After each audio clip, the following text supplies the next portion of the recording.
And now for the amazing Dr. Soni sharing her spiritual leader report. Thank you, Ty. Thank you so much, and thank you, Alice, for your years of service. Before I start sharing some slides with you, I just want to bring up on one of our slides, on our Leadership Council slide, we left someone's name off there, and I want to apologize for that and let you all know that Reverend Stacy Hilton is part of our Leadership Council, and we are very grateful for that. So Stacy, please know that that was not intentional, and we're so sorry that happened, and it will never happen again, hopefully. Anyway, Ryan, are you ready to share some of my slides? Because I know everybody wants to know what the heck the spiritual leader does.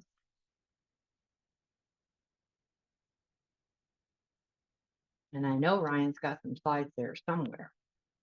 There we go. So first of all, let's talk about committed giving, which is part of my responsibility as the spiritual leader. These are the people that we have, and the organizations that we have given to from 2023 to 2024. And I want to take note that these are all individuals or communities that also are in alliance with our organization and our commitment. So this in 2024, we also started an inward and an outward giving program. In other words, we were giving to organizations that also live by the same principles we do, but we're also giving inside to our organization, to individuals and to communities that are raising the focus of our principles and values. So I'm not going to go through all the names because you can see them there. Next slide. So sacred activism. Sacred activism is something that was started when I first came on board within the first 6 months. I saw a great need to really pull all of our committees together that were working for sacred activism in the world. Diversity, Equity, and Inclusion, Spiritually Motivated Social Engagement Committee, the World Ministry of Prayer, the Global Heart of Peace, and the Global Outreach Committee. And of course, sacred activism is the intersection where consciousness becomes action. And I think that's really important. It's where prayer becomes movement and where spiritual principle becomes practice. Sacred activism is the activity of bringing our CSL global vision, a world that works for everyone, into reality through love and justice and inclusivity. Can I get the next slide, Ryan? Thank you. So I want to talk about, oh, here's the birth of sacred activism. I think that was supposed to be before the other one, but that's okay. The Sacred Activism Task Force began as the vehicle for CSL so that we could courageously step into its full mission and purpose. So I want to talk about, you can get rid of that slide, Ryan, thank you so much. I want to talk about a little bit about some of the things that have happened last year during our sacred activism for 2024. You know, first of all of our teams, DEI, well, let's just start with diversity, equity, and inclusion. But we all participated in Earth Day and the International Day of Peace. So the Diversity, Equity, and Inclusion Committee, on March the 2nd, they continued a panel discussion about diversity, equity, and inclusion. And it was a follow-up from our spiritual convention in Charleston in February. In March, they elevated and reclaimed the divine feminine power, and that was a panel discussion. Mother Earth will have her day with our April 30th webinar. In July, it was our vision, our voice, our vote, and it was a practical guide for civic engagement. And that was our guest on that was Reverend Sarah Stevens Nichols, and so appreciated all the information that she brought. In August, it was how can I be more inclusive as a practitioner? And as we all know, we're all practitioners. So in November, it was Transgender Day of Remembrance. I don't know if you all saw that or were on that webinar, but it is quite emotional. And then in collaboration with Sacred Activism on March 31st, DEI will be hosting a webinar, and that's the last week of this month for Transgender Day of Visibility. And I really invite all of us to be on that particular webinar. It is really important right now to support transgender people because there is absolutely a war going on, and we need to really support and be an organization that supports transgender people. For our spiritually motivated, socially engaged committee, we did the writings that came out and were posted were Be Peace on Earth, Voting Our Values from Love, A Vision of Compassion and Leadership, a response to Project 2025. We stand for people, peace, and love, and knowing peace in the midst of war. For our global outreach, they've been very busy. In 2024, they identified 2 areas of focus and beyond, and one of the areas of focus was expanding and deepening their connection with individuals and groups across the world. So I want to talk about them for a second because global outreach has really done an amazing job this year of creating connectivity for Region 12 and for Region 13 for all the individuals and groups.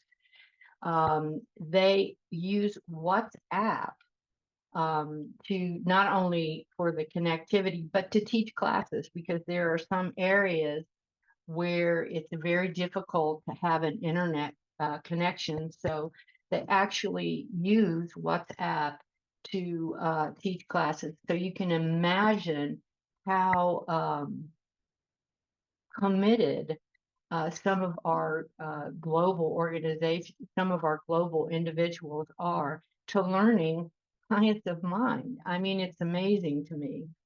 Also, they support, global outreach supports the expansion of groups by adapting the CSL spiritual living circles. So they are adapting this to the international spiritual living circles. Also, part of that is being culturally sensitive to the needs of each unique group. So you can imagine the work that they have to do to be to meet the needs of each unique group. The committee has designed the structure for the international circles, including personal host coaching, dedicated prayer companions with licensed practitioners to provide regular prayer and practitioner services as needed to those circles. And also inviting everybody here to remember that one of the ways that you can support global outreach is by supporting our subscriptions, our online subscriptions to Science of Mind magazine as a gift to our international audience. They are crying for our magazine. So consider that as one way that you can support global outreach. They are also focused on Africa in order to connect and support individuals in learning and applying the Science of Mind teachings by creating local gatherings. Of course, these international spiritual living circles. They have volunteers, and on behalf of the committee at their own expense, they attended the Heart of Africa conference in Nairobi, Kenya, extended travel to Western Kenya. The Vista Conference, of course, in Charleston, we had people here from all over the world in Charleston, and then the Conference of the Americas. So the Global Outreach Committee is also part of it is the Global Heart of Peace, and they have a huge they have a huge social engagement going on with the season of peace and nonviolence, with daily posted with new memes and unique quotes for the day, and prayer and meditation. So that is everything that's happening under sacred activism. Now, personally, as some of you know, the spiritual leader's responsibilities changed from an outward focus to not only an outward focus, but an inward focus as well. So some of the things that the spiritual leader does, well, first of all, couple of things. Tune In Tuesday is one of my most favorite times to be with y'all and just really connect with the field. And I love doing that. We also started Touchstone Tuesday, which is only 15 minutes, and it's an opportunity to stop and just be quiet for 15 minutes and do prayer together. It's an amazing time together. And it's let the world stop and let me just be with people that I love and I can pray with.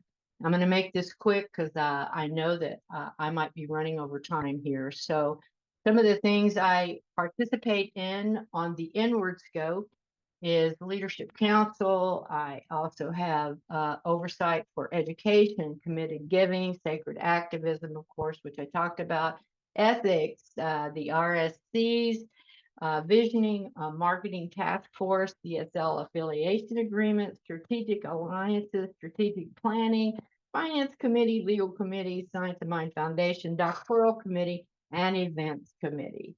Now, some of the things that I did as an outward focus, if y'all remember, I attended the several conferences in which I was a speaker, that a lot of them at Unity Village.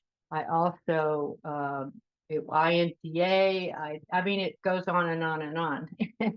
Plus the Southern California. I went to Southern California for an in-person, actually, Regional 1 meeting. It was hosted by our regional service coordinator, Reverend Sunshine Day, at Dr. Kristen Sorensen's place in Seaside, as well as Pacific Coast Center, Reverend Bobby Becker, who's a senior minister in Seal Beach. I was the speaker at INTA, which is the International New Thought Alliance, speaker at Anton, which is the affiliated New Thought Network, the Conference of the Americas in Chapala, and of course, I attended the Charleston. I know I'm running out of time, so I'm hurrying. So anyway, that's all that the spiritual leader has done. And yeah, and so I'm always open to suggestions and feedback. So we're going to have a question and answer period later. But listen, I tell you all, it is my honor to be of service to this community. And it's with deep love and gratitude that I do serve this community. Science of Mind has changed my life. And it's a calling and a commitment to just being a vessel for the divine. So thank you all very much for all your support and love. I love you all. I mean it this time.